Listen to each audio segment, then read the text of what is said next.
Good morning, my family. I just want to say a big thank you for Graham and his wife and us here together to talk about our stories. Many of the New Testament stories that talk about Jesus healing focus on the importance of living water that is fresh, running water. I came from an island called Mer in the Torres Strait. On my island, there are two very important pools of water. One is high on the hill and is looked after by an old lady called Dale. The other one is near the valley. Dale keeps the pool on the hill beautifully clean. The water is always clear, and when the rain comes, the pool overflows, giving life to the world below. Everyone uses the other pool, the one on the valley, for washing their bodies, washing their clothes, and water for drink. Water for cooking. Nobody cares about the pool on top of the hill. Often it is filled up with dead leaves and with the bodies of frogs that had died and fallen into the pool down in the valley. It is no wonder that a lot of young women who use the pool started to get sores and on their eyes and on their mouths. Nobody knew how to fix things, how to make them better. Then something strange happened. A bad man who lived in the pool on the hill started thinking about Dale, the old lady, the person who cared for the beautiful pool of the clear water.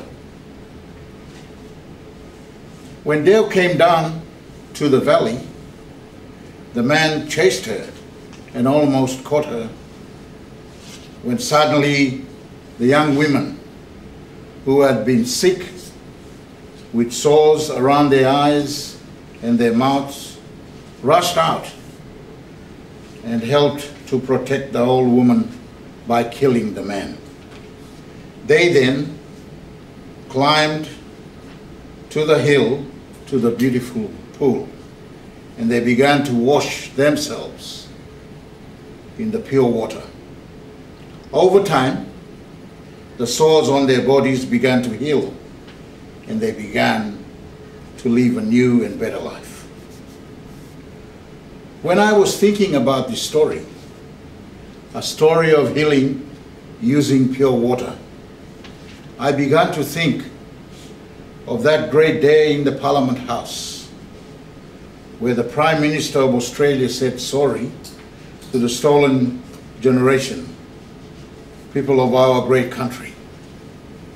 The life we were living before that day, like the life the young women were living, wasn't it? Our life had made us sick. We had sores on the outside of our bodies, and we had them in our hearts as well.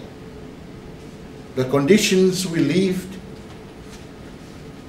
in were just like the life those young girls had led. I looked around the crowd of the people before the ceremony, and I could see a little bit of hurt that had touched everyone there. You could see it on people's faces. I thought to myself, how can this be changed? How can healing take place where there has been so much hurt? But then our Christian Prime Minister, Kevin Rudd, stood up and said the words we all long to hear. I could feel the change amongst the people there, the looks on their faces, the words of joy, and the tears of relief. The healing had begun. It was not a quick fix, just like those young women on my island. Healing did not take place straight away. They had to work hard to make it happen. That's the same for you and me, isn't it?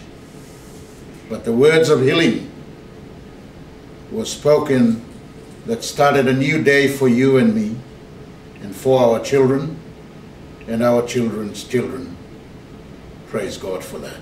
May God bless you all.